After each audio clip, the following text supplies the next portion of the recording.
Rise and shine on Australia's Vision Christian Radio. It's the end of the week, Phil, and it was a good show today. It was. There was a lot of Do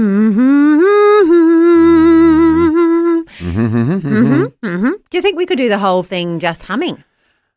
Just with your intonation. We could try. I think maybe once we've got a few concerts under our belt with the humming choir, we might be able to do that. Look, and behind the scenes, if you're a podcast listener, then you are like our inner sanctum. So let's be honest with you. The thought of how technically we're going to bring it together has been one of those mysteries of the universe, really, hasn't it? Because Zoom's the most obvious, that way we can get everyone involved. But the problem being with Zoom, there is a lag. I've been Googling it. Yep. There is some ways of fixing it. But our CEO, Phil Edwards, he came in today behind the scenes with a solution. He may have a solution, yes. So we're going to explore that option. It's exciting. It is exciting. It's nice to know, because he's listening along at home, that the humming is taking over. Even Phil, he's taken with it. He can see the potential. Yep. Bigger than Ben-Hur, as we've been saying, the humming choir. Yeah, he's not just going home and watching soap operas and boring TV shows. He's going home thinking about how to make Rise and Shine better. How can we, that humming, that's what we need more of at Vision, and how can we do it? Not those big board meetings and whatever other financial stuff is going on. Boring None of stuff. that. Boring stuff. None of that Visionathon,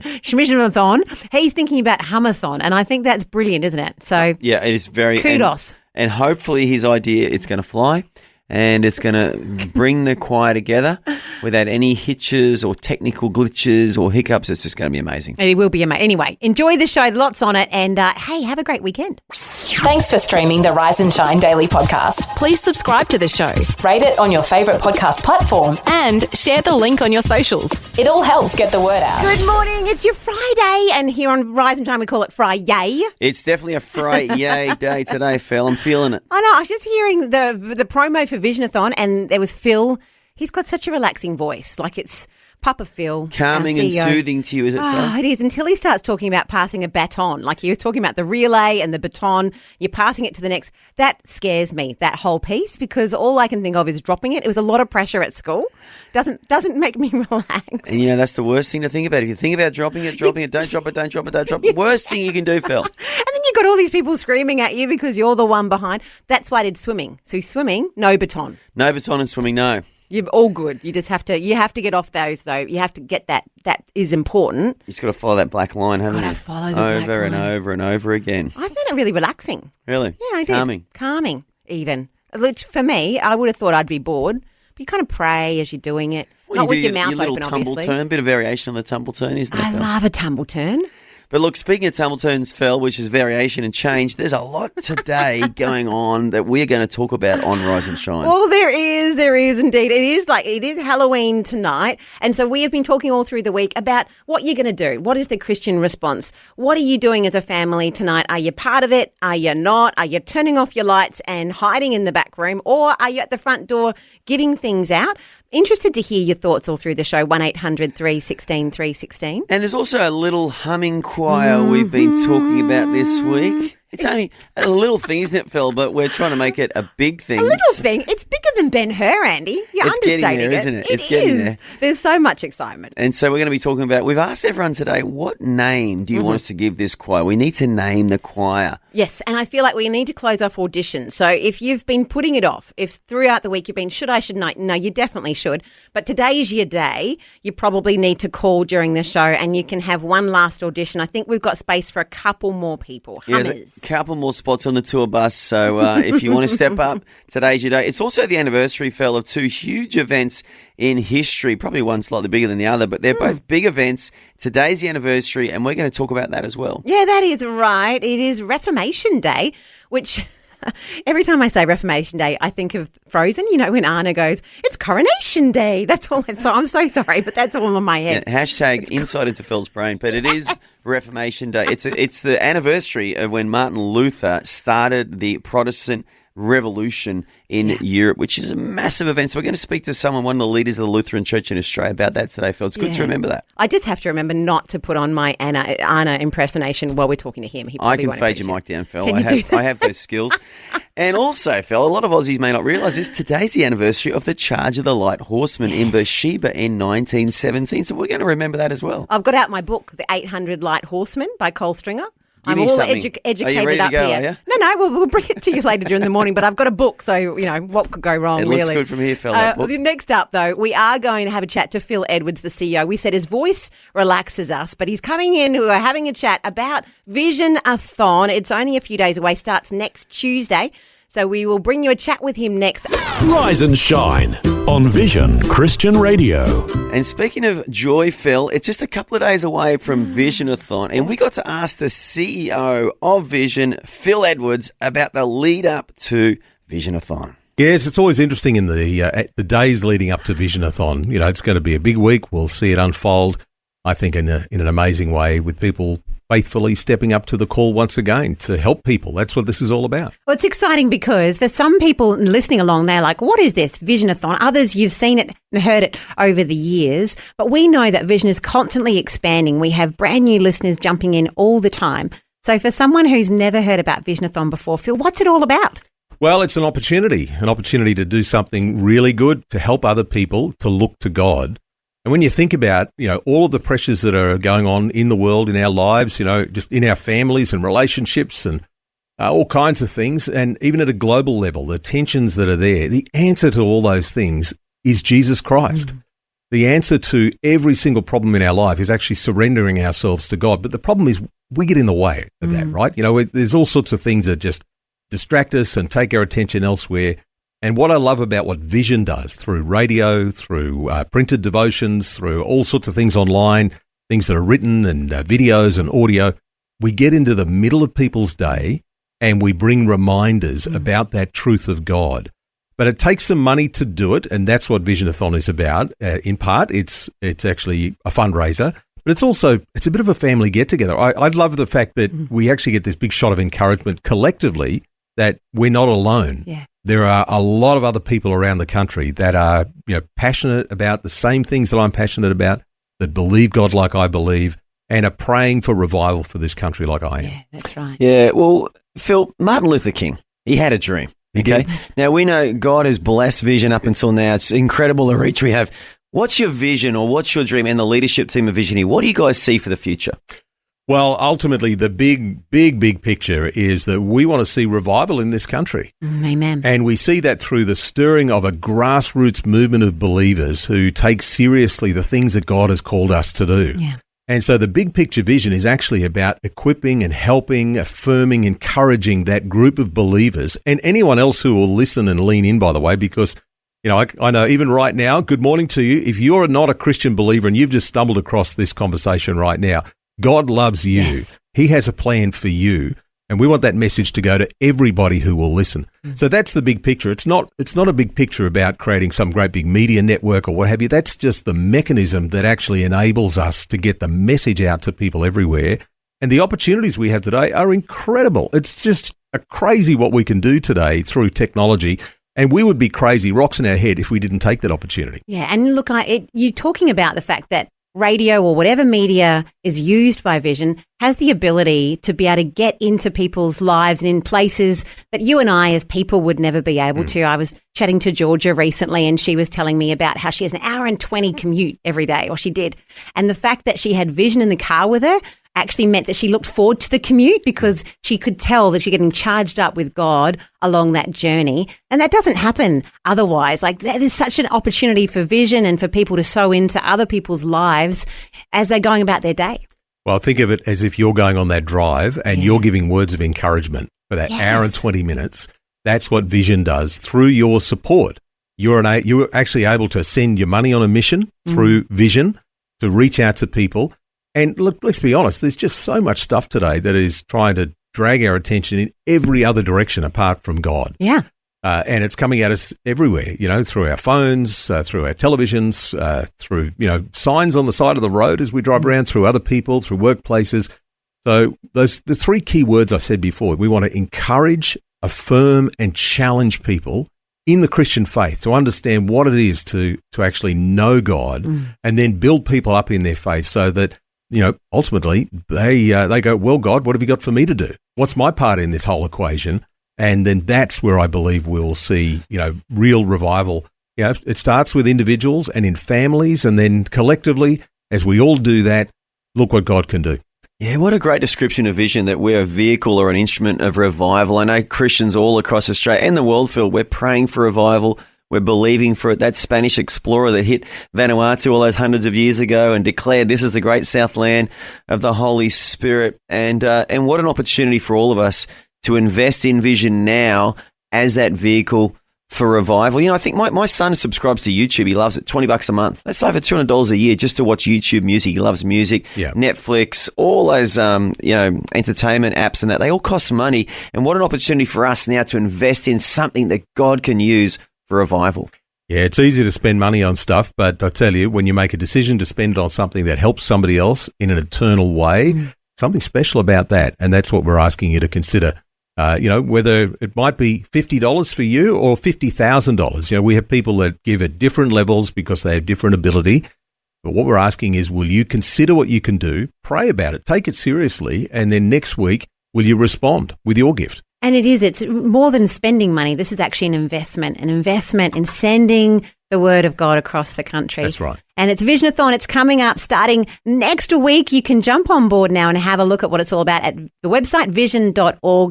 And we ask you, would you be prayerful about your part that you can play and be praying for the team as we prepare? Phil Edwards, thank you for coming in. That's it. You guys have been looking at Joshua, so let's be strong and courageous. Yeah, That is let's right. go there, Phil. What do you reckon? Yeah, definitely. Look, and if you're wondering about Joshua, we are going through the book of Joshua, little 5-minute devotions every day. We're up to Joshua chapter 2 today, so very exciting. And you can watch the videos of those over on Facebook if you want to catch up on our studies through Joshua. Or you could not watch the video, Phil. you You can can just listen to the Andy audio. pitches the audio, but Their there is choice? a video. No, I'm on for both, but let people have their choice, Phil. Also here, when up next, though, I am looking at a massive list of names for our humming choir. The people are speaking, and they're speaking, They're speaking loud and clear, Phil. Well, they are. So we'll bring you some of the names and see if we can narrow them down together next on Rise and Shine. Brought to you by the generosity of Vision family members across Australia and around the world. The Rise and Shine podcast. The Phil Wickham song before that was so good, I forgot to introduce our humming auditions there. You were in the zone, Annie. I was humming away with it, Phil. You were taken into a different realm almost there. And so I forgot to Hands tell in the everyone, air. hey, you know what? These are our humming auditions so far. But you know what? There's still a couple of spots, isn't there, Phil? There is, and if you're wondering what it's all about and you're just tuning in, this is your first day to listen to Rise and Shine. Hey, welcome. Hope you've had a great week. We certainly have. Glenn got carried away in the office and he told us about it. Unfortunately, he got in trouble for humming. So we doubled down. We said, you know what we need is not less hummers in the world. We need more. Way and more. in fact, Hummers of the World Unite. We're starting the first ever, best ever, biggest Christian humming choir. Could be the greatest. Yeah, I'm sure it is. In fact, from what we can tell, the only in Australia or the world. Well, imagine if We've we Googled start it. it, Phil, do a couple of concerts, couple of performances. The Lord returns. We will forever be remembered as the greatest Christian humming choir ever assembled. 100%. And if you want to be part of it, I'm going to say today we probably have space just for a couple more of those auditions. If you were listening along and going, oh, I could do that. Yes, you can. Just give us a call, 1-800-316-316. But also as a family, we've been trying to name the humming choir, haven't we, Andy? Well, it's important. Everyone needs a name. Everything needs a name. Yeah. Phil, so we've asked people, what's the best suggestion you've got for a name for this humming choir? And I reckon we might have about 40 name suggestions. Wow. Like we've got a lot. So also I need someone to help me. I just need some help with even narrowing it down. If you've got a name that you particularly want to champion, you should give us a call and let me know because it's so many. Like Brad's, I actually love this. It's got kind of a Christmas feel. Or Hum All Ye Faithful. Anna says Humble Before the Lord. Hum Zingers. There's a couple of people who says those. Okay. Jacob said Hummeroos, which I quite like. The Harmonious Hummers by Oh, Annette. no, that's good. Do you like that? That's got a real ring to it. Michael says the Humby Honeys. The Humby Honeys, I think. That was what it was. Or the Vummers, the Vision Hummers. Peter, very clever there. So there's tons. You can see them all, or lots of them over on Facebook if you head over to Rise and The Shine. Vummers. I like the Vummers. That's Well, got a you bit of a would. German vibe about the it. Don't you Vummers. think? And it is Reformation Day today. We're remembering Martin We Luther are today. the Vummers. Vive Vum and Vum and Vum. Because we're going to have some fun together. Vumming. But Yeah, look, anything that makes us do accents, maybe we don't want to lean too heavily into. But give us a buzz today if you've got a name or you want to audition, 1800 316 316. We're heading into the news headlines, but before we do, Andy, I need you to play something for us. Well, just after the news headlines, Phil, we're going to play the Bible story sound off. Yeah. And this sound has got everyone talking, Phil. You want to have another listen? If you're new to Vision, this is a sound from a Bible story from ages ago during Bible times. We've recorded it somehow. We're playing it for you now. If you can guess what it is and give us a call today on 1800 316 316, you can win a chosen DVD. Shall we listen to the sound from the Bible story, Phil? Yes, please. Oh, there you go. It's not exactly 5 chapters of the Bible, is it? It sounds like it's Andy's telling me, just calm down there, Fel. But Chill. it's not that. Chill. One more time. Okay. Well, if you think there's a Bible story that sound could connect to, anyone at all, give us a buzz. I can see I've got Natalie on the line first. What are you thinking? Well, you're just in Joshua, reading the book of Joshua. True. It's Rahab shushing the spies. Oh, The that's guards brilliant. coming to the door. Yes, that should be it. As you know, they're in the loft. Yes. It's real cloak and dagger stuff, isn't it? Cloaker. She gets them and she hides them in her roof And she says, shh. because they probably were rambunctious. They were busy boys. They might have been praising the Lord. They might have been. She's like, could you just keep it down? I'm trying to save you here. Imagine what that would have been like. Have you ever been told to quiet down when you've been praising the Lord too loud or praying too loud? No. No one's looked at you in church. Maybe it's just me then. When you I've been told. have you been I shushed? have. Not in church, but in both private hands. spaces when I've been too loud praying Have and you? worshipping. Oh, yeah, a bit of persecution. Andy. Oh, persecution. Don't Sometimes wake the from people children. within your own household, not family Wow. members, but when I was staying in someone else's house Oh, once, I was being a well. little bit loud in the prayer meeting. You've got to be aware. Natalie, is that the answer? Is it the though? answer? Oh, should have sorry. been. Should have been. It should be, though. It would be more topical. So good thinking. Thanks, Natalie. Thanks, Amanda. Thank you. Bye. Yes, it acts the rushing wind just before the tongues of fire. Ooh, I like I that. like that. That would be noisy. Mm. Because you think of the fire. Let me have another listen. Yeah. The Definitely. Holy Spirit coming down, and then they were bold and spoke the word. Definitely could be it. Definitely could be. Is it though? But is that the story? No! But great guess there, Dean. Okay, Phil. Monday, I'm going to play a longer version of that sound. Are you? So it will be a little bit easier than it was today. You promise? I promise. Pinky promise. Pinky promise even. Well, we don't get many of them. Because it'd be nice to see it sold before Visionathon. wouldn't it? Visionathon's Tuesday. So So you I- think on Monday it's going to go? I'm calling it. I'm Really? going to play a longer version of the sound on Monday, and I'm thinking someone's going to pick it. Okay, well, that's a big call. Okay, well, listen along this time on Monday, and Andy's going to bring it for us. Coming up next, though, there's a lot of special things that happened on this day, and one of them reminds me of Anna. It's Coronation Day from Frozen, but it's got nothing to do with that. But we'll tell you all about it next on Rise and Shine. Wait a minute. Are you telling me Vision's breakfast show is now available around the clock and on demand? Incredible! The Rise and Shine podcast. Rise and Shine. Yeah, Is that what you're after? I'm contacting CC's management, Phil. I think she could be an asset to the Humming Choir. Oh, we're not an asset to her. She's an asset to us. I think she could add value.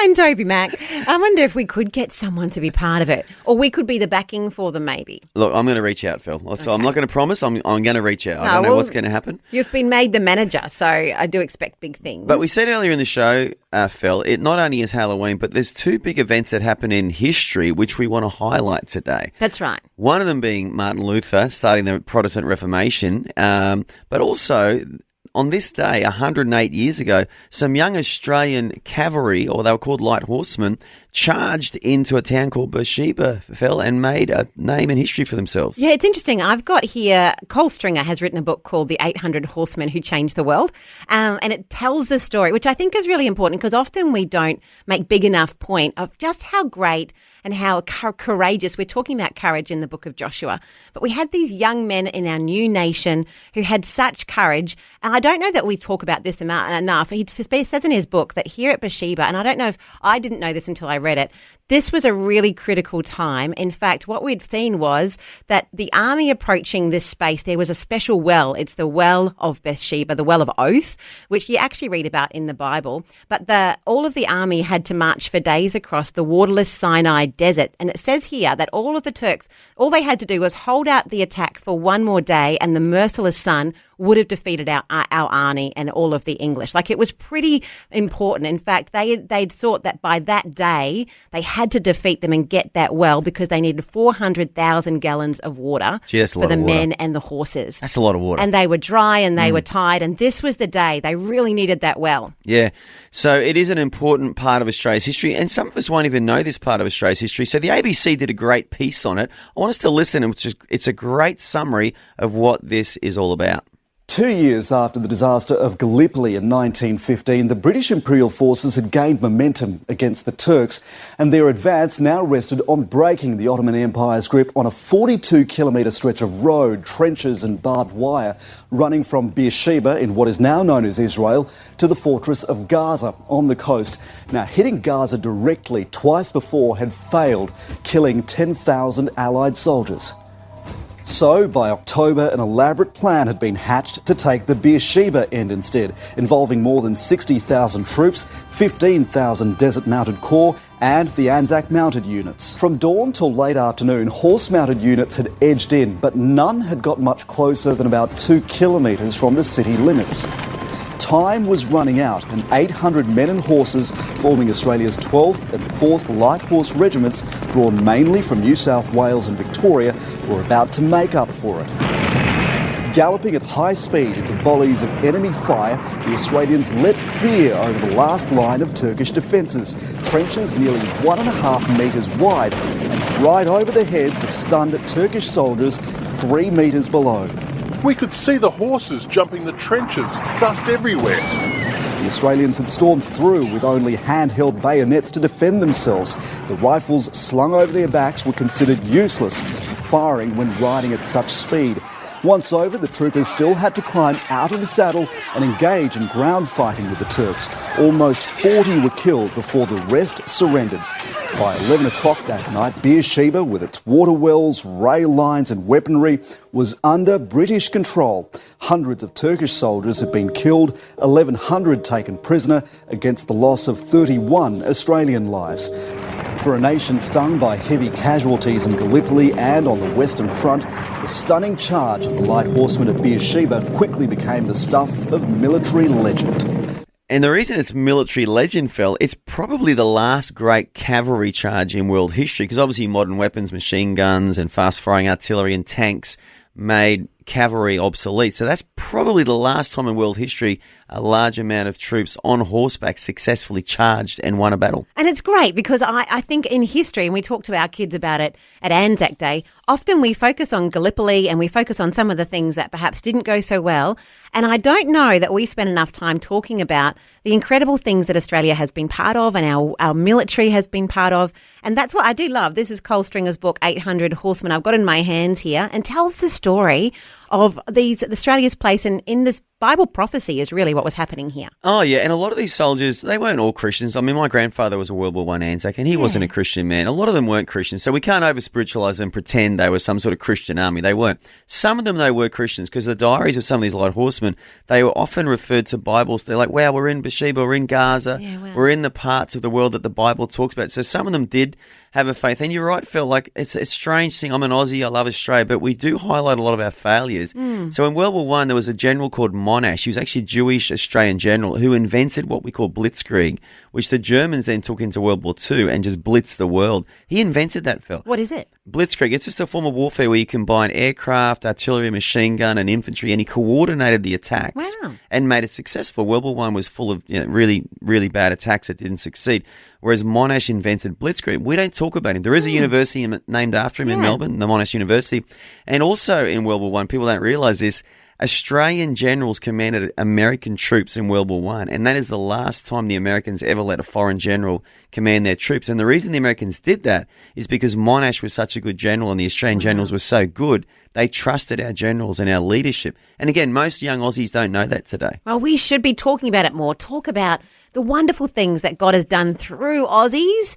I think that's a great opportunity. And so if you do get a chance, you can look at it today. It's the anniversary. Yeah, search it up. The Charge of the 800 Light Horsemen into the wells of Bathsheba during World War One, and that was a very important event that happened on this day, Phil, 108 years ago. There you go. Hey, also something that we're looking at, young men of great courage.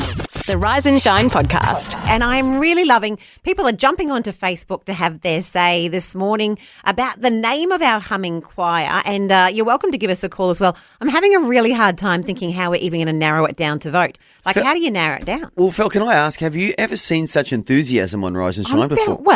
Yes, I have, but I'm loving this. Debbie says the Hallelujah Hummers, which I think that's very nice. We forgot the words, the Hummers Choir has changed. She's got that as well, which is about right as well. Lots of people, the High Hummers, Bernadette, I love that. So keep them coming throughout the morning and we will try to narrow them down somehow.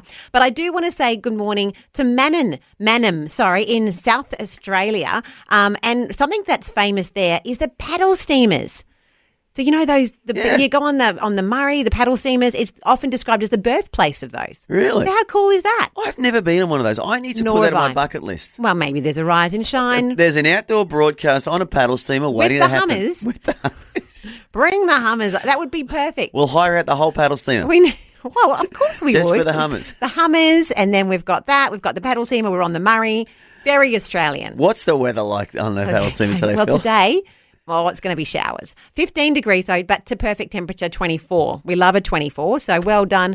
Manum in South Australia. It's, as you're listening along on 87.6 FM, we hum our hats to you, like raising our hats. And a good day to have a brawly down there It today. probably is, yeah. But not too cold. I don't mind the temperature. Okay, here's a Bible verse, Psalm 18. We're in verse 26. With the pure, you will show yourself pure. And with the devious, you will show yourself shrewd. Now, this is a prayer to God. Reminds me, Phil, of when Jesus said in the New Testament, in the book of Matthew, blessed are the pure in heart, for they shall see God. And it is a real key to drawing near to God and knowing God, to have a pure heart. What does that mean? Always just confess things to God. If you've sinned, say, God, I'm sorry. I've done this wrong. Always be open and honest with God, and that keeps your heart nice and pure. And Jesus promised us that when we have a pure heart, we can see God. Yeah, well, I find it's easier to hear from God because God talks to us through our spirits. But when you've not got anything there that's kind of cluttering it up, yeah, it does. It means that I'm more confident then and going and saying, oh, what is it? And I can hear his voice. So good scripture there. It's a very good one, Phil. It ties in well with Joshua, actually, because we're about to see Joshua and he's stepping into leadership in the book of the Bible. I encourage you, grab out your Bibles, tap on the Free Vision Christian Media app. There's a Bible there. You can jump on in. We'll be there next for our daily Bible study. And then we're calling you, people who could name a humming choir. This is your time to shine. We're caffeinated and ready to face the day.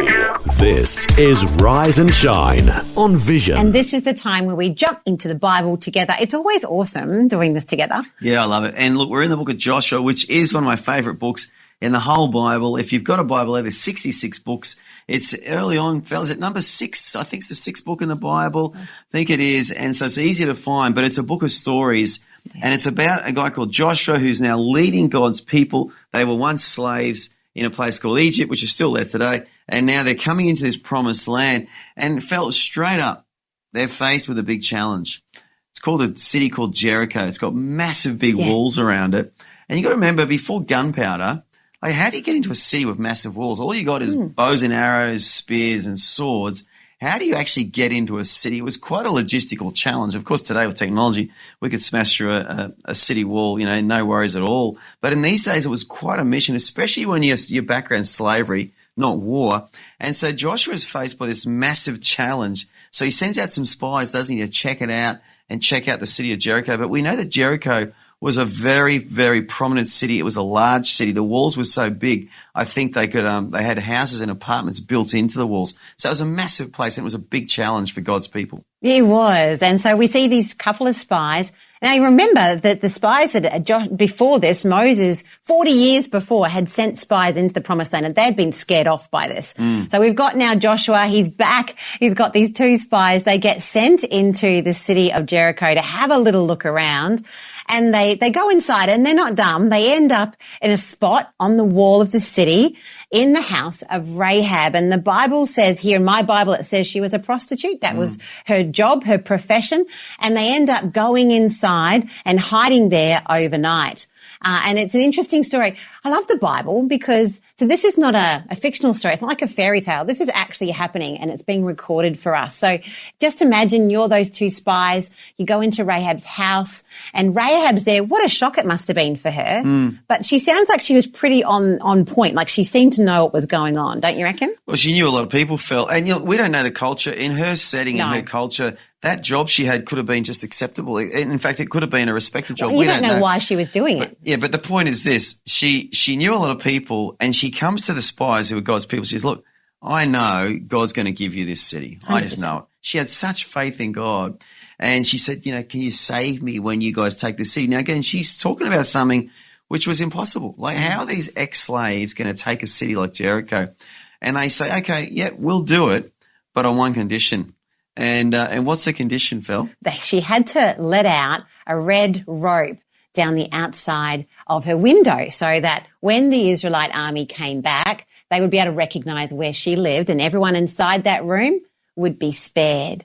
But it is interesting, isn't it? Because to the Israelites, they probably felt like I'm guessing, but maybe they didn't feel big and powerful. But it's interesting to know that others see God in your world, in your life, as evidenced here. And you can see it from Rahab. So Rahab is not an Israelite. She's one of the people living in Jericho. But she says this, I know the Lord has given you this land, she told them. We are all afraid of you.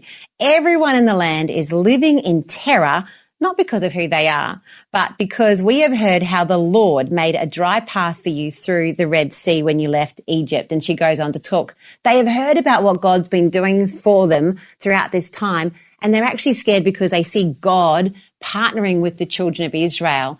And it's awesome for us today because that's the same for us, don't you think, Andy? When people see God and what he's doing in our lives, it's attractive. It's something that people will see and recognize, hey, you know what? The favor of God is upon those people. They're able to do things that they shouldn't be able to do in the natural. Yeah. It's attractive. Yeah, and so she believes that God's going to do it through his people. And so they say, tie the scarlet cord or the red, how did you say it? A red... rope. Rope. Yeah, every translation is slightly different. But it's such an amazing story because she ties this red cord in her window. Yeah. So when the Israelites came marching towards Jericho and they did conquer that city, they see this red rope or this red cord in the window. And this is like, almost 2,000 years before Jesus. And we know, of course, that later on Jesus comes along and his blood is shed for us. And because of the blood of Jesus, we can be saved. And because Rahab took that step of faith, she hung that red rope, that red ribbon out her window. That was her faith, that she did what God had told her to do through his people. And that is why she was saved, because they saw that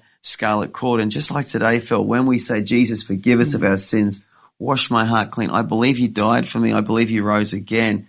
That's our salvation. And when we step out in faith and actually call on his name to be saved, we're also saved. So in the whole city of Jericho, the only one who gets saved, or the only ones, are Rahab and her family. And as I said earlier, she was a prostitute. So the good people didn't get saved. The charity owners didn't get saved. The king didn't get saved. The senators or the politicians didn't get saved. But this woman gets saved because she believes and she acts on her faith. And I love the story of Rahab. It's so good. And if you look down the track, if you end up in the book of Ruth, we actually see that Rahab ends up getting married, and we'll see some more as we go through the story. But she ends up in the bloodline to Jesus. She gets married, has kids, and we see them popping up throughout the Bible. And this is the beginning of her story, though. And just keep in mind, when you think about that red rope, she had to leave it there for a while. We're going to see now the next couple of chapters. It's still there. It's still hanging through the rest of this story until we come back to Jericho in a couple of chapters from now. So I encourage you, jump in and have a read. Joshua chapter 2. It's actually a really easy book to read. It's not hard. It's a story, but it's actually true. This has happened. When you get to heaven, you'll be able to go, and I can give Rahab a hug. You might give her a high five. Definitely want a double high five. A double high five. She earns it. I definitely want a coffee with Rahab when we get to heaven, maybe a tea. But I might be a gardener in heaven. You don't know. That could be my job up there. I really? could be a maintenance guy. Who Do you knows? feel? I'll just be happy to be there, Phil. Oh, bless. Whatever you're doing, encourage you, jump into the book of Joshua, have a read, and we'll be following along the story of Joshua into Joshua 3 tomorrow on Rise and Shine. Oh, I love this book, Phil. It is one of my favourite books in the Bible. It is, and if you want to see a video of that, it's It's being popped up onto our Rise and Shine and also onto the Vision Facebook pages and Instagram. Encourage you, go along, like and follow the pages, and then you can stay up to date. So many options there. You can watch it on video. You can listen to it on audio. Whatever your bent is, we're there for you. The goal is really jumping in every day, reading just 5 minutes of the Bible together. That is an awesome way to keep your faith focused and strong. Coming up next, though, we've put the call out for some names for our choir. And look, we've got some good ones coming through. We'll help you. You can help us, rather, narrow it down next on Rise and Shine. It's the daily podcast of your favourite Aussie breakfast show, Rise and Shine. Phil, as this week has progressed, the seed of the idea of a humming choir has just grown and grown and grown, and it is getting bigger than Ben Hur's uncle and auntie, I think, of mine now. That is right. Now, if you're just joining us, this is all because of Glenn. Glenn, he got in trouble for humming at work, so we decided, hey, let's take humming to the nation. We need more hummers, not less. And so as a Rise and Shine family, we are pulling together a humming choir. And it's not without precedent, is it, Phil? Because other acts and performers and shows and movies have incorporated humming. One of them is The Muppets. There was a TV show years ago called The Muppets. If you've never heard of it, it was basically puppets, but they were called Muppets. And there was a very famous piece of music in The Muppets, which I want us to listen to now as well, Phil. Phenomena. Phenomena. Phenomena.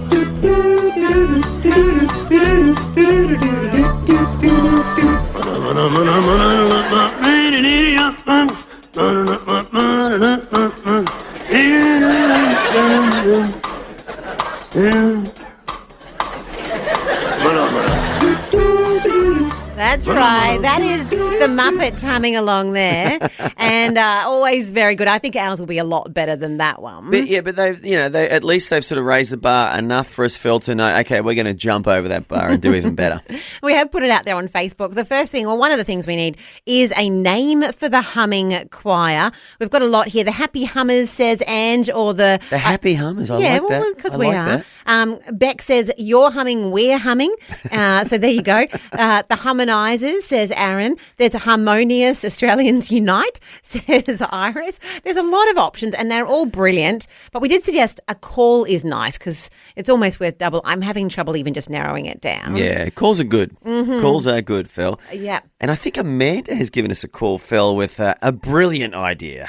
I reckon the hummingbirds. I don't know if someone just said the hummingbirds in your group. Yes. Love it. Excellent. Love it. What, the hummingbird, do you think we're going to fly? Yeah, absolutely. Yeah, we're the hummingbird. How far can we fly? How much faith have you got? All around the world, hummingbirds, and then tour in a Hummer. Yes. We'll need more than one Hummer. No, we'll need a few, but I'm up for that. I'm visualising a tour bus, but maybe a number of Hummers. That could be good. Stretched Hummers. A convoy of Hummers. A convoy of Hummers. With some sort of flag, a vision flag at the front. Look, Amanda. Yeah, with a hummingbird on it. With a hummingbird on it. And maybe a sunroof in every Hummer so we can take it in turns to stand up in the sunroof and just hum as we go past the cheering crowds. I mean, I can see millions of Chinese fans cheering us as we hum past them in the Hummers. There we go. Absolutely. Amanda, I love your faith. I love your vision. Thank you for giving us a buzz. And Adam's on the line. You've got a name for the choir too. Eagle's wings after Isaiah 40:31. Oh, I like that. I actually like that. And his whole little face is lit up there. Okay. Well, because I want us all to fly, Adam. I want us to go places. I don't just want to be limited to Australia's continent. I think the world is calling us. The world needs Hummers. The world needs Hummers. The world needs more humming. Yeah. I think it needs hugging. Like, we've learnt that. Look, if you could hug and hum. And if Donald Trump can arrange this North Korean meeting, I think the humming choir could be there as backup. We could be there just creating an atmos. An atmos. Before the meeting, maybe even during the meeting. Oh, well, because you can. And that's the beauty. Like, when there's words, you can't concentrate. But we could be secretly. Well, at the beginning of the meeting, Phil, as an icebreaker, President Trump could turn to the humming choir and say, excuse me, North Korean President Kim Jong-un, here's my humming choir. Let's have a listen. And we could just perform a couple of pieces and it would just calm the atmosphere. Bring in North Korean president would calm down. He would be less warlike and be more inclined to negotiate with the president of the United States. I think it could work, Phil. Well, there you go. We've got big plans. We've got a vision, Phil. We have a vision. You can get involved today by giving us a call, 1-800-316-316. If you've got a name let us know. Or you can help me narrow it down. It's very hard. Look, I'm not going to be able to choose. We've got to do an online poll We because will. I can't decide, Phil. This is too hard. Even to get it just down to 5 for the poll, that tough. is very, very difficult. We almost need a committee of a committee to get That's down right. to that. We'll do our best. And but maybe a hat with all the entries in it. We'll just have to pull them out maybe we because they're all could so do that. good. Okay, well, that's an option. Coming up next, though, after these news headlines, we do have Beat the Toaster. It's big, it's bold. Every day we have Aussies yelling at their smart speakers. And the toaster lives every day, Phil. It never dies. Even though it gets beaten and beaten and beaten, it just comes back for more. Well, my daughter Millie, she made a photo of it, like she's a drawing, which is you can see over on our Rise and Shine socials. It's a mean-looking toaster. You found the podcast of Vision's breakfast show, Rise and Shine. Rise and Shine. Beat the toaster. Oh, you should probably worry a bit if you're up against the toaster. He looks mean, can I just say? I've seen a photo of him, Phil. Have a look over on Facebook, Rise and Shine. My daughter Millie, she put it together, and this is the tagline. Are you going to host or are you toast? Ooh, I and like he's got that. muscles, this toaster. You want to beat him up. Young really did a good job in that, It Phil. is pretty cool. Well, you can have a look. If you've got kids and you want to have a go, you can do one as well. Our social media guy, he also then put it through some sort of generator, put colour to it. Next stage is movement, and it starts talking back. Like, that'd be cool, don't you Like reckon? AI. AI. Pretty impressive. It's pretty impressive. Well, speaking of impressive, Phil, we have a contestant to play Beat the Toaster today, and her name is Impressive Belle from Victoria. Belle, welcome. Morning. Morning. Lovely of you to come and beat up our toaster for us. Have you had some toast this morning? Oh, look, I don't eat toast. I'm not allowed to. You're not allowed. No, I can't eat bread. Oh, hun, I'm so sorry. That's okay, but you must eat something. What's your first meal of the day? Talk us through it. Well, look, we've talked about this before. I do a few different ones. Yes? So at the moment, I've been eating probiotic yogurt. I think that's good. I do feel, and I think you've told me off for not having that, and I haven't followed the instruction yet, so sorry about that. But that's a good idea. Official tell off again. Good dairy Get into product. the yogurt. Get into the yogurt mist, please. Thank you. Yeah. Well, I always say to people, God promised his people a land flowing with milk and honey. Anything made from milk is good.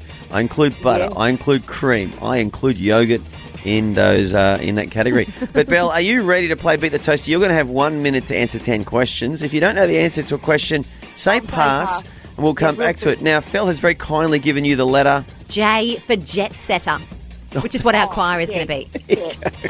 Really? Okay, great. It's a very specific name there, J for jet setter. I'm trying to think. I'm sure that's how the military does it, when they go through. J for jet setter. it. For Jetsons, meet your Jetsons. Stop singing. I'm trying to concentrate. Sorry. Okay, Belle. Well, you're going to have 1 minute. Are you ready? The letter is J to answer these 10 questions. And, Belle, your time is going to start now. A job or career. A journalist. A historical figure. Pass right now. A movie title. The Jetsons. A book of the Bible. Jeremiah. A type of food. Pass. A sport or game. Pass now. A foreign city. Jerusalem. Good. A household item. A juicer. Yes. An adjective. Joyful. Good. An animal. Pass now. A historical figure. Think Think the Bible. He's big in the Bible. Christmas. Joseph. Oh, Jesus. And number 6, a sport or game. No. Oh, you were doing so well. Belle. Jogging, javelin. Jet setting. Number 5, a type of food, jelly. We would have taken jelly beans, anything jelly related. Jaffies, yum them. And 10, an animal like a jackal, a jackrabbit, a joey. Jaguar. A Jaguar. I was thinking Jaguar. Well, you know, at home, my family play this, and they literally yell. They're yelling. Murray said yesterday there was one yelling in the kitchen. He's in the other room. They're all yelling the answers. Any neighbours yelling as well? Probably. The whole street's playing. They're all playing it. I'm imagining you walking down a street and all you can hear is people yelling, Jaguar, Jaguar, Jesus. Oh, well, I was pointing at the cat Michael, who's sound asleep, going. Well, that's where it went wrong for you, Belle, because the cat starts with C and Michael starts with M. You should not have focused on Michael. You should have been thinking about all your J's. Oh, dear. Well, Belle, I think you did great. I'm appreciating that you had a go. Oh, look at that, the gift of encouragement I at think work you're right awesome. there. I'm going to say maybe a little bit more work to be done, Mel. Wow, you can't say that. We love Mel. No, that's all right. I'm just going to say, gee, Phil, thanks for the letter. That's right. I had seen the answers and I felt they were fine. She thought it was an easy one. Yes, they were fine. Not. Oh, dear. Oh, dear. I mean, mind you, Joseph and Jesus are pretty big in the Bible. Well, I thought that was a given, that one. Oh, so could I have said jockey for one of them? No. No, probably not, unless they were a sport or game, maybe not really. But look, you had a sporting try, and we appreciate that, Val. We'll have you back another day.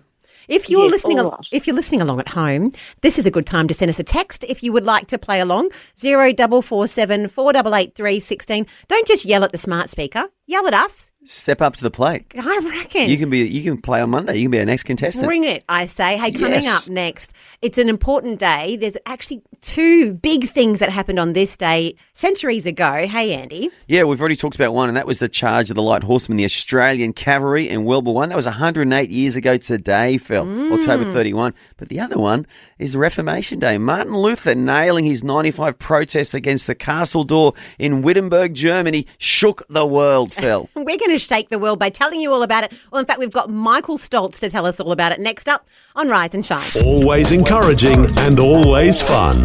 Rise and Shine on Vision.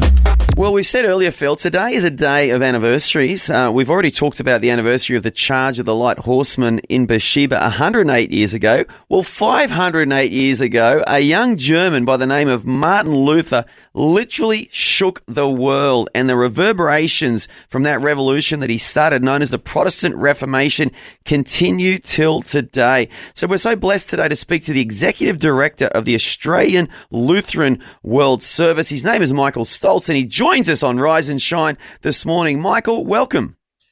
Good morning. How are you? Yeah, really good. Michael, it's exciting to chat to you because for many of us, this wasn't taught in school. And so some people will be like, Reformation, what? What's it all about? Can you give us a bit of a sense of the history of the day? Well, back on the 31st of October, 1517, Martin Luther, who was a German monk, and he was also a theology professor, he nailed 95 theses at the door of a church in Wittenberg. And the word theses simply means statements of points of discussion. So he was basically listing his concerns about the church's practices. So especially around the practice at the time of trying to sell forgiveness.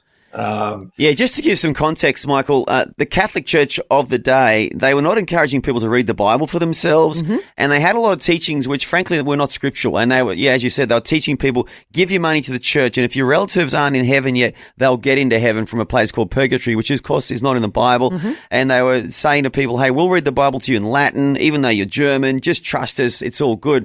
And Luther came along with lots of revolutionary ideas about that, didn't he, Michael? He protested against it, and he really started to lead people in a different direction.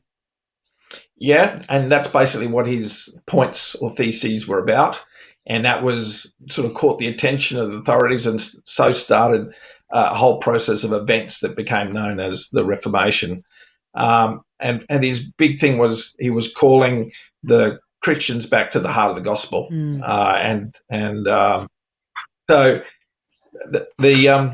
He was a Catholic monk, and the interesting thing about Martin, he was a highly intelligent man, but he was very driven, and he would go to confession, and as soon as he came back from confession, he realized that a thought had entered his head, and he had to go back to confession again. And he was caught in this continual loop, and he studied the Bible, and he finally stumbled across this verse, Romans 1:17, for in the gospel the righteousness of God is revealed, a righteousness that is by faith from the first to last, just as it is written, the righteous will live by faith. So in simple terms, it means we don't earn God's love, we receive it by faith.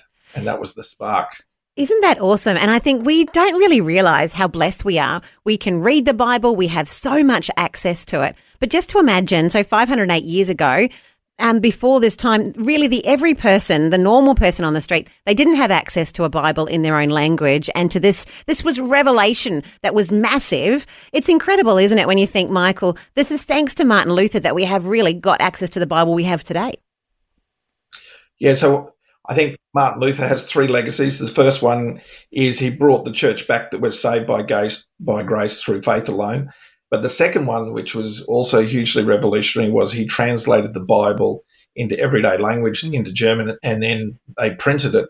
So at that time, only those who were monks or priests had access to the Bible, and it was preached from the pulpit, but not the everyday person had it. That was a huge change in that everyone could get access to that. And then a third legacy that often gets forgotten is that his teaching that all work can honour God. Back then, the sense was of you were only called to be a priest, and that was the only vocation of merit. But his teaching about all vocations, not just ministry, are called by God. So the work that you guys are doing, the work that I do in international aid development, are all vocations and callings from God. Yeah, and look, and that can't be underestimated because, number one, the German language has a lot of its roots in the Bible. So when he translated the Bible into German, my understanding is the German language to this day is a reflection of that original translation. And secondly, look at the German economy. It's the strongest economy in Europe. The old work ethic that he instilled in the people that became Protestants or Christians still remains in Germany to this day. They still lead the world in technology and just manufacturing cars and different things. You know, you can see that fruit and that legacy, Michael. I could talk about Martin Luther all day. You can tell I love this guy. I've studied him a lot over the years. And all of us who go to churches today that are evangelical or charismatic, Protestant, whatever you want to call them, we all trace our roots back to Martin Luther, who led the way 508 years ago. Hey, Michael Stoltz, I want to thank you so much for joining us today and giving us a little bit of a soundbite on the history of Martin Luther and what today means to all of us Christians today. Thanks for having me. Oh, so good to chat. So many important events happening on this day. It is interesting, isn't it? It is. The Light Horsemen. 108 years ago. And then this 508 years ago, the Reformation. Forget Halloween. It's nonsense. This is more important. Much more important. You know what else was important, Andy? Coming up early next hour, I bought you brekkie. I am feeling a bit peckish. Are you? Well, once upon a time, you said, I can eat anything, didn't you? Well, I said one of my mentors was John Rambo, and he said that he could eat things that could make a billy goat puke. Excellent. So I bought something just to test that theory. But did you also bring a tin of condensed milk? Yes, of course. He's always got a chance. We call it the tin of terror. There's 2 tins. Andy gets to, roulette chooses which one you're going to get. It's never been the tin of condensed milk, but it might be today. I'm always in with a chance, Phil. The condensed milk could be the tin. There's a 50-50 shot. Love the Rise and Shine podcast? Tell a friend today. I love all the messages that have been coming in. Thank you to everyone getting in touch. Suzanne, you sent in a great idea for the humming choir. Hummer. His story, history, humming history. Get that? I like it. And Joyce, who enjoys Beat the Toaster, love that, Joyce, because her name's Jay, of course, and we just had Jay as the Beat the Toaster letter. And she said Jet Setter Joyce. So, Joyce, you'll have to play along with us. She loves listening to Joshua. And yes, we are just enjoying going through the book of Joshua together. If you want to find those little 5-minute pieces as we jump into the Bible together, you can find them over on the Rise and Shine Facebook page or over in the Vision Christian Media page on Insta. Look, Kellyville, though, is where Joyce lives. So I thought I'd do the weather for you, Joyce. Kellyville? Where's that? New South Wales. And the weather for you, Joyce, today is 19 degrees right now in Kellyville. I wonder if there's a lot of Kellys who live there. Heads up to 27 degrees during the day. Partly cloudy, but actually some showers possibly this afternoon. That's an interesting name for a town. I'd like to know the history of that town. That's why I asked, was it in Victoria? I was thinking the Kelly gang. I was thinking Ned. It could. But he was, I think, Victorian, based in Victoria. But anyway, we're going to move on, Phil, because I don't really know the answer to those questions.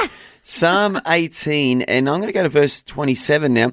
For you will save the humble people, but you will bring down haughty looks. And of course, this is consistent with the New Testament in 1 Peter chapter 5, where Peter says, you know, God exalts the humble, but he actually resists the proud. So this is a New Testament teaching as well. It's good to be humble. And we've been very humble about our choir, aren't we, Phil? We're starting very humbly.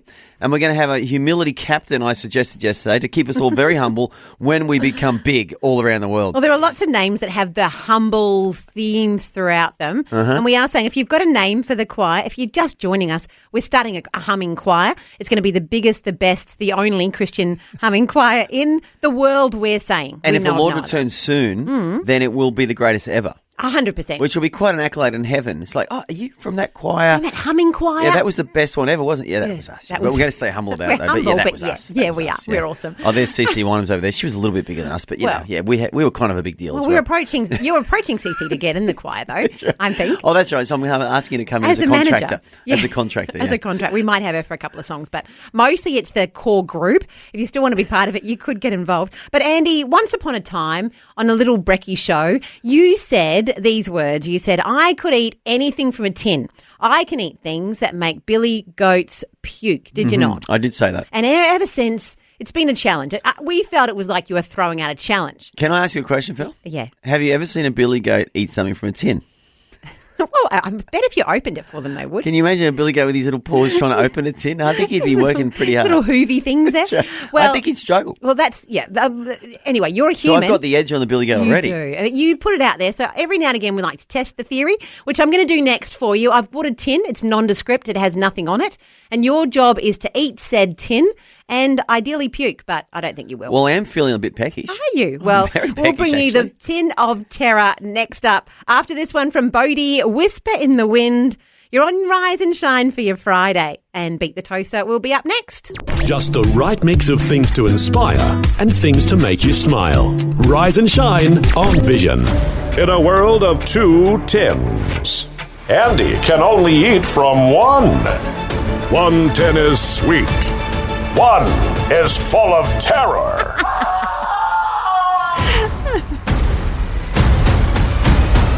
It's Phil and Andy's Tin of Terror! Woohoo! And look, I didn't make this up, but I certainly enjoy it. It's pretty fun. Can I just say, Phil, this doesn't feel very equal because it says it's Phil and Andy's Tin of Terror, but it's always Andy eating the tin. I don't know. It doesn't seem right. That is because you said, now did you not, Andy? Well, I can eat things that make billy goats puke. And you were, any tin you ever gave me, Phil, I could eat. I remember that, right? Blame it on John Rambo. That was his cat's cry. He could eat things that could make a billy goat puke. Well, and we want to make sure you're not a liar, so we've been testing it out. Every few weeks, we just bring in a little tin of somethingness. And today's tin option, like you've got two, there's always a choice, Andy. On one hand, you could get the condensed milk. Well, I love that. That's where this is fair and equal, that there is an equal chance of me getting the tin of condensed milk as getting the tin of terror. And that makes me feel, well, a sense of comfort. It does. And that's always a chance. Then there's always a chance that you could get the tin of terror, which is not condensed milk. But there's a roulette wheel that helps us with that. So I'm going to pop now down the roulette wheel. I'll put them both in front of you, Andy. Which one will it be? Well, I'm trusting the process, Phil. So here you go. Now, look, at the moment, condensed milk is coming in front of Andy. It could be, look, Andy. It's slowing down. The condensed milk is coming closer. And it's gone past. And again, it's coming. Oh, the condensed milk, Andy. It could be this time. It could be. It looks like Please let it be. Please let it be. Please let it be. Sorry, Andy. It happens to be not the condensed milk. What a surprise. I didn't pray hard enough. Well, no, you need a bit more faith. So you have got the tin of terror, and what could it be? Today's tin is nondescript. There is nothing on it. Do you want to hold the tin? We might give it to you, Andy. Is it brought to me by who, Phil? Who's brought it to me Well, we've today? got our Pete from our office here. He's in front of you, and it was found in a Woolworths, so it can't be that bad. And it's definitely people food. Searching for a spoon, A Phil. spoon, here we go. For purpose, now, can you searching smell? for meaning. Tell us if you can smell what you're thinking. What do you? It's a small tin. It smells like something a cat would enjoy. Excellent. I know that much. And it looks. What do you? Here he goes. He's putting it in his mouth. I'll talk you through it. It smells, like something you'd feed to an animal. But that's okay. It's not. It's There's people. a little bit of animal in all of us, Phil. And I can't see it, obviously, so I'll put it in the gob and I'll give you a live update. Are you ready? Oh yes, please do. Right. Oh, he's dropping it everywhere. Having a little chew. Okay. He didn't take a big... Sometimes he takes a big bite. Well, I want to be able to talk as well. Yeah, what do you think? There's a bit of chili in there, which is good. Yeah? You like hot? I like hot. And yeah. Food group? It tastes... Okay. I'm not reading it, Phil. Let me have another bite. Have another. I think you need a bigger...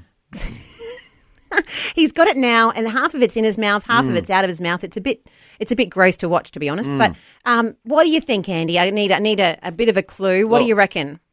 Your face, you're looking happy, like you're not unhappy. It's edible. I'm not dying. I would think I'd be making faces by now. This is something I wouldn't eat. Look, so I'm going to put it out there. I recognise it. It's some sort of mussel or some sort of crustacean little creature that's come out of a shell. Am I right? You're right. It is Chilean mussels in a Spanish Sicilian-style sauce. Gracias. Are these from Are you Chile? serious? I love it. Oh. I love it. I love Right, South I'm America. out. Are you I feel serious? I want to go and preach to so many South American nations. You've got no idea. I love the place so much. So we lose again, people. I can't believe you're happy with it. Knowing this is from Chile makes me excited. Oh, I'm devastated. Okay, look, I need your help. If you're at home and you can get me a tin that Andy actually won't like, I'm smashing please it, Phil. send it in. Please send help. Oh, I'm sorry. Chilean mussels. Really? Andy, this is not the idea of the game. Really, the idea is that you hate it. But And to all of our Spanish-speaking friends this morning, buenos dias, ¿cómo estás? well, that is the Gracias for the mussels. I love it. Tinatera. I lose again, but Andy, we're winning at life, I guess. Oh, Well so done. Good. So good. You beat the system. Hey, coming up next, we have got Evelyn Ray. She's our Sky News contributor. She brings us thoughts from around the world, and she'll be up next. I've heard of all-day breakfast on the menu, but here's a brekkie show available 24/7. Thanks for streaming the Rise and Shine Daily Podcast. Well, Phil, I always enjoy our chats with Evelyn Ray. She's a Sky News contributor, also was a detective for 10 years in a state police force in Australia, also hosts a very successful podcast called The Cauldron Pool. She joins us on the line now. Evelyn, welcome to Rise and Shine. Good morning, and thank you both so much for having me. So good to have a chat with you. And look, you brought an interesting story that many people may not have heard of, which has to do with a WA council worker who's got into hot water for standing up for his beliefs. Yeah, it's a pretty sad story. I don't think it's got much sort of traction, on the news. But I think as Christians, it's important for us, this story in particular, because this is something that will likely affect us more than it would other people in our country. And this gentleman obviously worked, and was told he had certain training. I mean, we've all had that. I had that when I was a police officer. You've got to come on Thursday for this training, for this, blah, blah, blah. This particular training pertained to LGBTQ sort of identity things. And this man, being a Christian, said, that goes against my conscience. And, obviously he's had no complaints from anybody in the community. And let's just stop there, Evelyn. I mean, and you've got to respect that, haven't you? That as a Christian, he said, you know what, I don't need to be taught about this. It's not something I believe in. And he just took a very quiet, inoffensive, non-aggressive stand, didn't he, by abstaining? Absolutely. Exactly. He didn't make a fuss. He didn't cause a big outbreak. He didn't riot on the streets. He just quietly, obeyed his conscience, which is something that we're commanded to do in the Bible. Conscience is something that God's put inside of us as Christians to obey, and it's a sin not to. And so he quietly abstained, which is an incredible way to do it. It doesn't cause harm to anybody, and he is now facing obvious repercussions for that. And I think that it's important for us as Christians to pay attention to this sort of news, because this is exactly what will affect us. And it's something that's growing and increasing, and you're hearing more and more stories like this from Christians around the country. Our beliefs are increasingly under attack. And it's so important, isn't it, then, for us to be aware of it so we can be praying about it, but also then that we can be hopefully standing up and saying to those in authority, hey, this is actually something that we want to have an opportunity to be able to do ourselves. Absolutely. And I think the more that we're praying, the more encouraged other Christians will feel, because courage is contagious. And I think as Christians that it is helpful to know that you're not in it alone. And especially this gentleman, I'm sure, knowing that people around the country are praying for him would be great for him and his family. So I think that it's very important for us to do. Amen. And I'm glad you highlighted it, because it's actually the anniversary of the Reformation today, where Martin Luther also took a stand. He just nailed a protest on a castle door in Wittenberg in Germany there, and caused a spiritual revolution. And we actually need to celebrate this gentleman, because he's done the same thing. He's acted on his conscience, on his convictions, and this is modern day Australia, and the battle is still real, the spiritual battle. But Evelyn, also, I just want to ask you, Donald Trump has really taken the world stage by storm the last couple of weeks. He's been here, there, and everywhere. He's had meetings with the Chinese leader. There's talk of a meeting with the North Korean leader as well. He's trying to end the war in the Ukraine. But also, our own Prime Minister had a very important meeting with him recently as well. Yeah, he did have a very important meeting, and I think that that was really important for us as a nation. You know, we've been in a military alliance with America since the 1950s. It's our number one military alliance, and considering what you mentioned, you've got the Ukraine war, you've got the war in the Middle East. I think right now, more than ever, it's so important for us to have a very lucrative and friendly relationship with the States, because to be honest, and people don't like to hear it, without them, we are very vulnerable. They are the big global powerhouse right now. They have some of the best defense weapons in the world. And when you have China building concrete islands north of the Philippines, that could, if they wanted, send a bomb from there to Australia that it would reach. It's, you know, these sorts of things is nice peace of mind, I think, for us. So I'm actually impressed that it went well.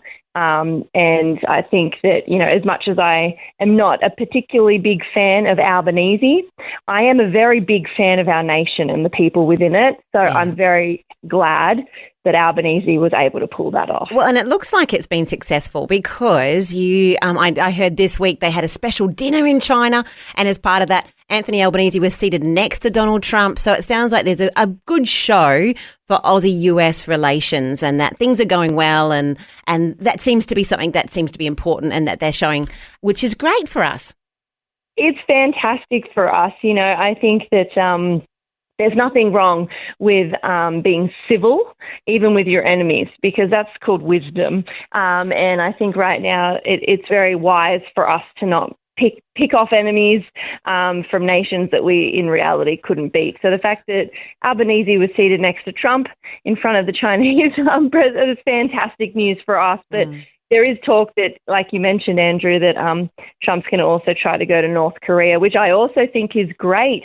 Not because I think North Korea are you know, particularly wonderful, but I think it's a wise thing. And as Christians, wisdom and discernment are gifts from God that He's given us. And if our leaders are, you know, doing things with that in mind, that's great. So if Trump can go and keep peace, right now, that's exactly what the world needs. We need a lot more peace. Well, look, the man who wrote The Art of the Deal, that's the book that Trump wrote about negotiating and talking to people. He's the man to go and talk to the North Korean leader. If anyone can form a more positive relationship, he can. And back to the Australian-American alliance, a lot of Aussies may not realise this, so I'll restate it. In World War II, 1 million American servicemen cycled through Australia. So the only reason Australia had a capable defence force in World War II is because of America. We owe them a lot, and that's why we've been in all of their wars since then until now, I think, except for Panama in the late 80s, and we've always supported America because they supported us in such a huge way in the Second World War.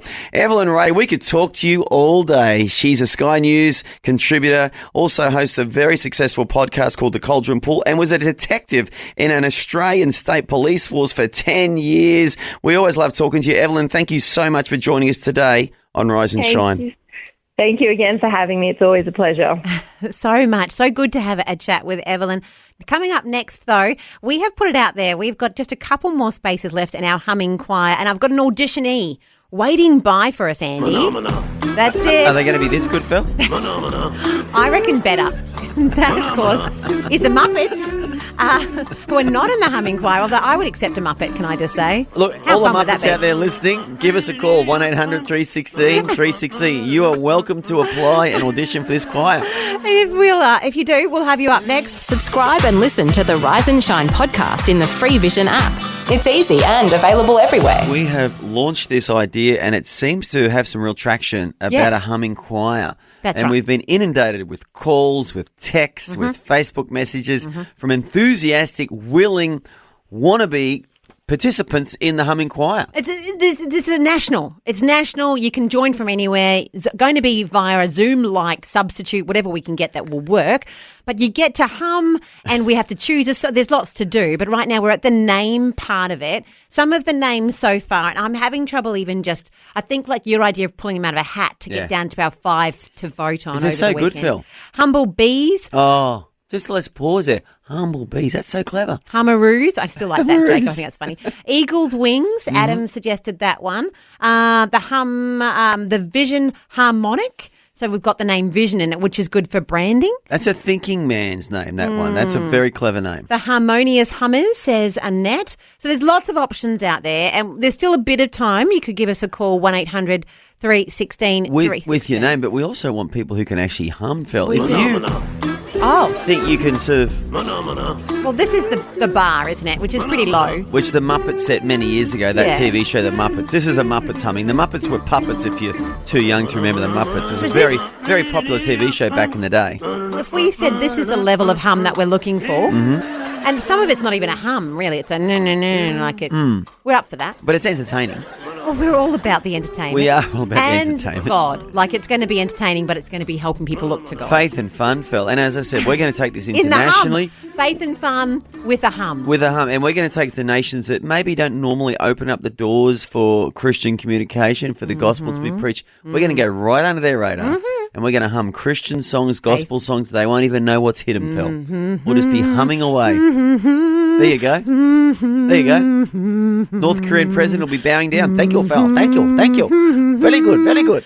Oh, my goodness, Andy. It's going to happen, Phil. Wow. We're going everywhere. So sorry. North Korea, China, Tehran. We're going there. I'm actually thankful to be interrupted by a caller right now. We've got Miss Spencer. WA is waking up. Miss Spencer is on the line. What can we do for you, Miss Spencer? I was just ringing up about the hum. Oh, good. What are you thinking? Well, I've just heard the other lady Iris? talk about harmony. Oh, yes. Beautiful. I'd got a rather quirky name based on the word humdinger, which means outstanding person or thing. But I would call it the hum singers with a Z. Oh, I like that. Yeah, a that's modern, good. A modern twist. Yes. Humzingers. Humzinger. Yes, a little bit like the McDonald's burger ads where they add spice and zing. That's great. That's a good idea. Very clever. Could I audition? Oh, yes, I know. We're still taking entrance. Yeah, okay. What would you like to hum and we'll have a guess, Miss Spencer? Yes. But okay. This hum comes with a red warning. A red warning? What does that mean? That means that I'm not a perfect, beautiful hummer. No, that's fine. And the other ladies. So all talents welcome. And is your hum group open to people who are on the hum spectrum? What do you think? You mean you feel like you don't have all the skills, but you like to have a go? Is that what you're thinking? I'm a happy hummer. A happy hummer. That's what we're after. Make a joyful noise. But not one in perfect harmony. No, that's fine. I say, let's have a listen and see what we're dealing with, and then we can make a decision. How does that sound? And I won't be offended if you suddenly just break contact. Well, I tell you what, this is a big build-up, Miss Spencer. I think we better get stuck into the performance. Just give us your best hum. Okay. And here we go. This is the introduction. Oh. Does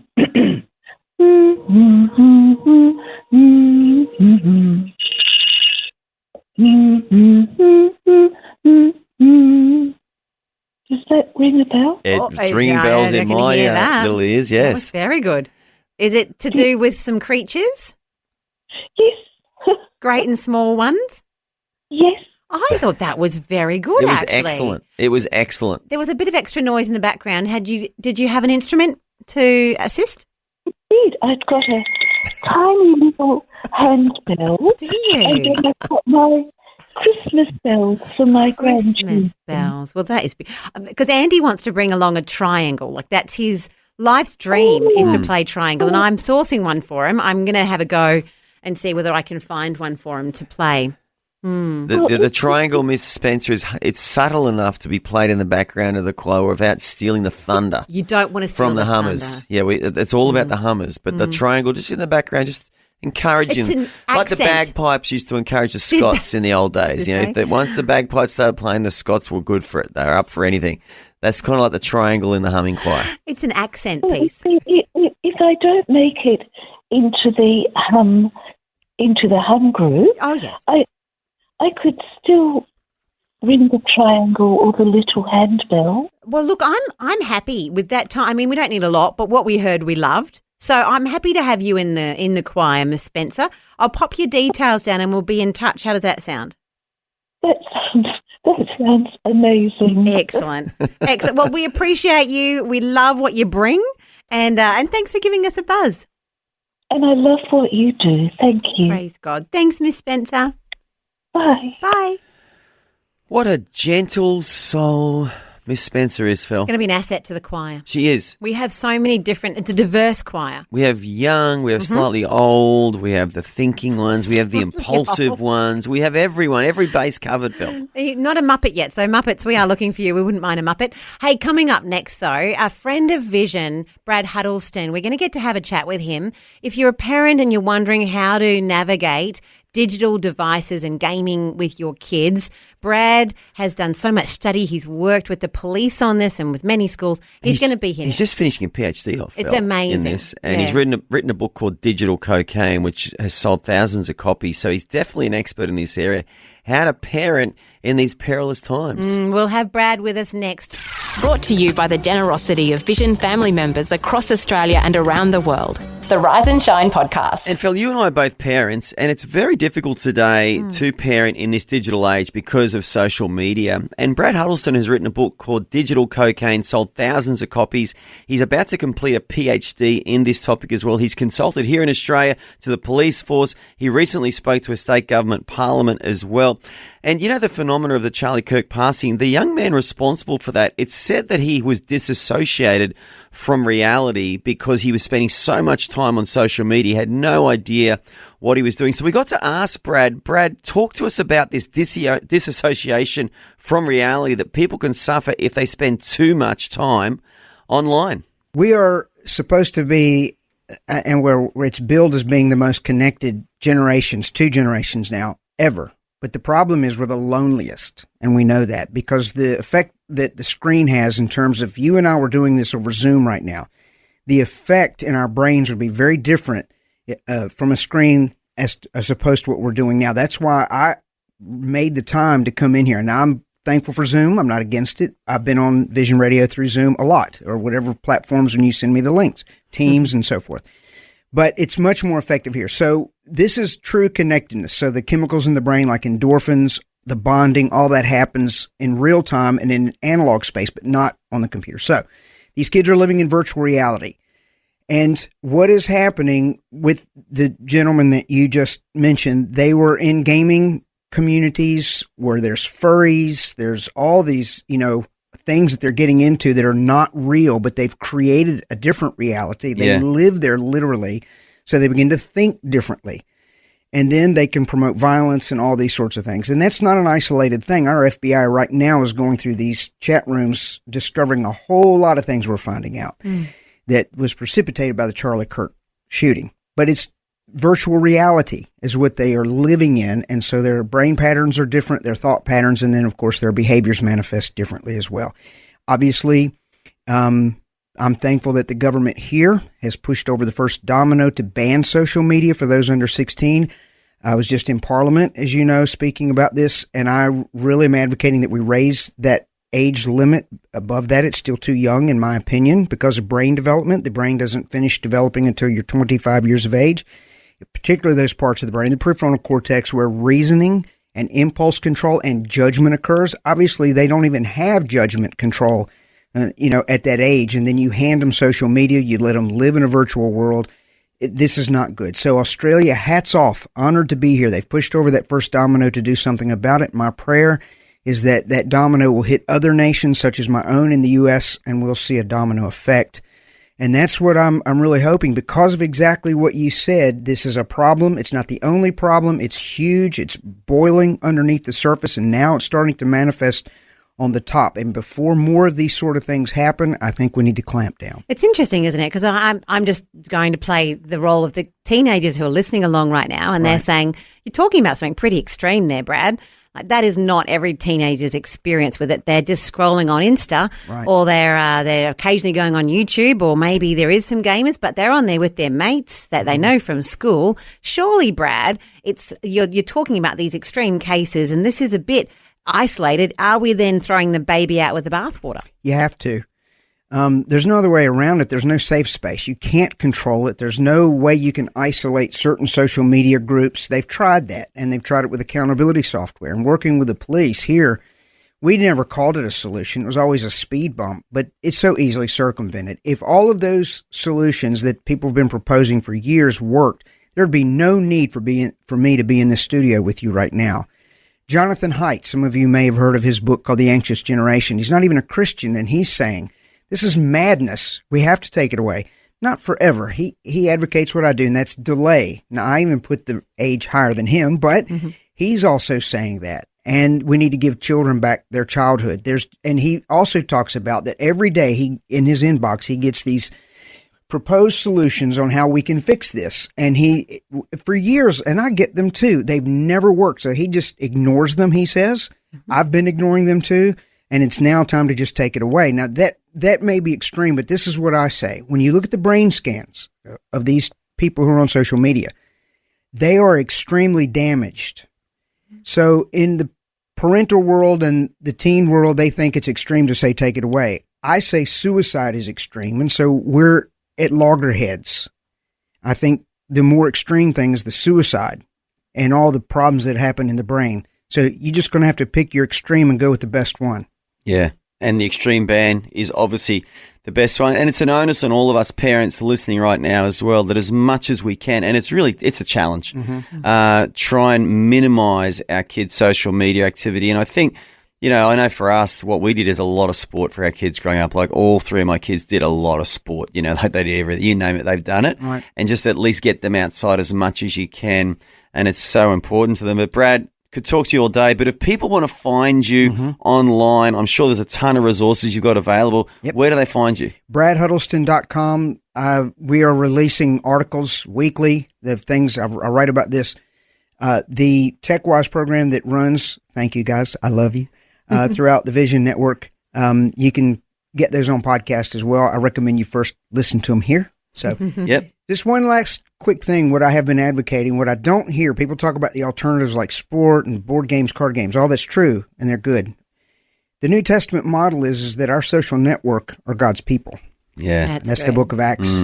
So that when the kid goes over and plays at their house and they come home, they don't say, well, they're allowed to have tech, why aren't we? And it's because everybody's, continuing on in the apostles' doctrine, everybody's on the same page with the Bible. Yeah. They're raising their kids. They've limited their social network to real people whom they know, what their values are. That's a biblical concept. It's not popular, but that is what we need to get back to. So I just wanted to make sure we got that in. That's the Bible answer. Love it, That's mate. good. So good. Yeah, Christian well done. community. Well done. Brad Huddleston, you're champion. We love you here at Vision. Love you too. Thank you. An important chat, Phil, because this is an issue for all of us parents. It's also an issue for our kids. Sadly, a lot of our kids don't realise how much of an issue it is. They just think they're having fun. Well, and it will be something that we continue to cover because, of course, the social media ban is coming into place in Australia on, I think, December 10th. So we'll continue talking about it and bringing you information. The other thing that we're talking about, much lighter, is a humming choir. And I reckon, Andy, it's time we've probably... Hang on, Phil, not much lighter. What are you talking about? This is heavy. This is big. I mean, this is like a deep dive into deep biblical truth, Phil. Finding an expression through music, which is going to impact the world. I love it. Bring your joyful noise. I mean, Martin Luther, respect. Yeah, well done, Martin. But hey, this could be bigger. Could be bigger than Martin Luther. Martin Luther. Could be. It's I'm not saying will be. I'm saying could be. Gracious. There you go. Andy's excited. He's excited, the people. The potential's there, Phil. There's great potential. But I reckon I don't want to over-egg the souffle, but the potential is there, Phil, that this could be Pardon? bigger than Martin Luther nailing those 95 Wow. protests on that castle door in Wittenberg all those years ago? Wow. If you've never heard of over egg the souffle, there's a thought for you. Wait a minute. Are you telling me Vision's breakfast show is now available around the clock and on demand? Incredible! The Rise and Shine podcast. Rise and Shine. And if you're waking up in Fitzroy Crossing in WA, a good morning to you. So glad you're part of our Vision family, listening along on 88 FM. Now, for those who haven't been to this part of the world, it's in the Kimberley region of Western Australia. So imagine Broome, and then you head east about 400 k's, I'm told, and sort of that's where you'll find Fitzroy. Andy's got his brain. So that's thinking. northeast WA. I know Broome's way up on the north coast there. Wow, I'm imagining, Phil, that's going to be pretty warm up there. It is. Well, okay, then let's play the game. How hot do you reckon it is? And you know now the location. What, right now, or will the high for today? Let's say the high for today. I'm going to say it's going to be cray-cray. I'm going to Okay. say it's going to be like Yep. 45. Wow, Andy, Mm. look at your little brain. Mhm. Very impressive. 43. But I didn't.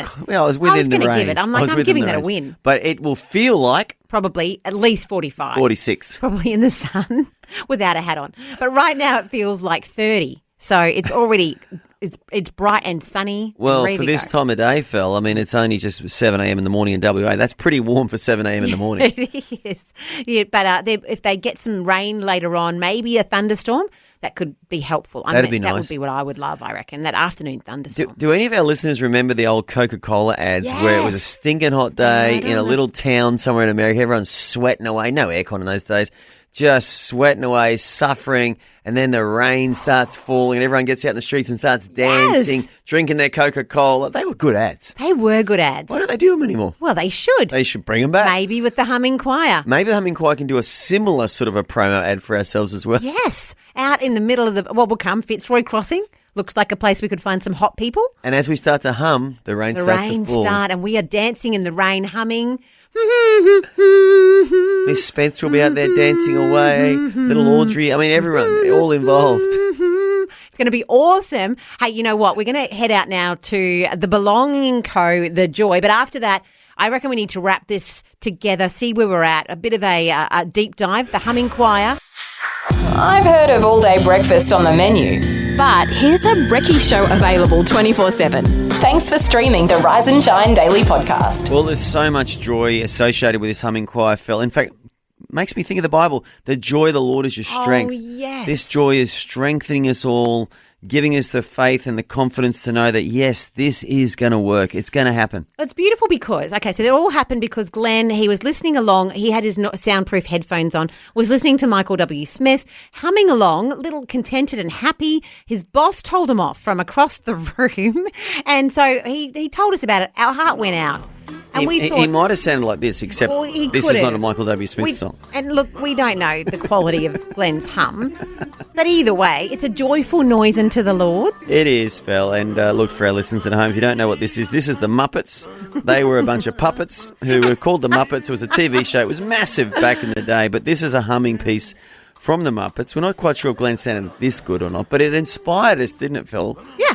To think about, can we start a humming movement? And not just the world's first, only, biggest Christian humming choir. We haven't found another, so we're claiming it. Mhm. Tell us if we're wrong, but for now, just us. We're Well, it. It will start with us, but we could have branches. We could all go around the into world. Humming choirs, the North American humming choir, UCB the in European, Ireland. Yep, the European humming choir, the South American humming choir, the Southeast Asia humming choir, Middle East humming choir, the Russian humming choir. I think there's room in a lot of parts of the world for a humming choir. Well, and then when you get to heaven, we could all harmoniously come together. You could one big hum. Harmoniously. It'd be like a reunion. It We all would just be. hum as we approach each other. Because there's songs that the beauty of it is language is no barrier with the hum. Because it's the tune, isn't it? Exactly. So Doesn't we matter could what your all- mother tongue is. It does not. You can hum along. It's the great harmonizer, really. It's It bringing is. harmony to the world. Amen. And we've put it out there. We need a name for said humming choir. So we've got, I want to say, I reckon I've got 30 or 40 incredibly good options. And you can find them over on Facebook, a lot of them. Some have texted. We've got message bank coming through, all sorts of ways. Here's a few of them. The Happy Hum Hummers. Well, hang on. That's a lot to chew there. The happy hum Oh, hummers. actually, it was the him hummers. Oh, the Sorry, there him were so hummers. many has that I misread it. You're sounding a bit German today, Phil. Ha. I mean, all we got to do is talk about Martin Luther, and Phil just gets German on me. Ich bin eine Hummer. And that could be a name. The Vision Harmonics, the Humdingers is popular. Yes. The Hummingbirds, that was Hummingbirds. very popular. There's more than one person going for that A little bit one. sexist, Phil, but, it works for me. I like it. I refuse to be called a bird, so it has to be in both. And, I'm pretty particular. I don't like to give the bird. So there you go. Andy We're both on the McLennan, same. oh Well, my I don't. I'm a goodness. good Christian man. I don't like to give the bird. Oh no! Well, we have put it out there. If you've got a name, we're still taking entries before we narrow down to a poll over the weekend. You'll be able to go to Rise and Shine, the Facebook page, and vote. And I think I've got Adam here on the line, maybe with even almost our last name option. Another name. Wow. Adam, what do you reckon? Eagles wings after Isaiah 40:31. Oh, I like that. I actually like that. Yeah, and Eagles his whole little wings. face is lit up there. Okay. Well, because I want us all to fly, Adam. I want us to go places. I don't just want to be limited to Australia's continent. I think the world is calling us. The world needs hummers. The world needs hummers. The world needs more humming. Yeah. I think it needs hugging. Like we've learnt that. Look, if you could hug and hum. And if Maybe Donald that's- Trump can arrange this North Korean meeting, I think the humming choir could be there as backup. We could be Okay. there just creating an atmos. An atmos. Before the meeting, maybe even during the meeting. Oh, well, because you can. And that's the beauty. Like when there's words, you can't concentrate. But we could be secretly. Well, at the beginning of the meeting, Phil, as an icebreaker, President Trump could turn to the humming choir and say, "Excuse me, North Korean President Kim Jong-un, here's my humming choir. Let's have a listen." And we could just perform a couple of pieces and it would just calm the atmosphere. Bring in North praise Korean president would calm down. He would be less warlike and be more inclined to negotiate with the President of the United States. I think it could work, Phil. Well, there you go. We've got big plans. Huge plans, in fact, Phil. Huge. To keep you across it, the Rise and Shine Facebook page, you really need to be over there. Yeah. We'll be putting up the poll so you can have your say on the name. It's our holy huddle, isn't it? It is a huddle. What do you reckon, Phil? Let's do a bit of an Amazing Grace hum right now. What do you Okay. reckon? Well, Ready? it's coming up to the curtain call and then we'll...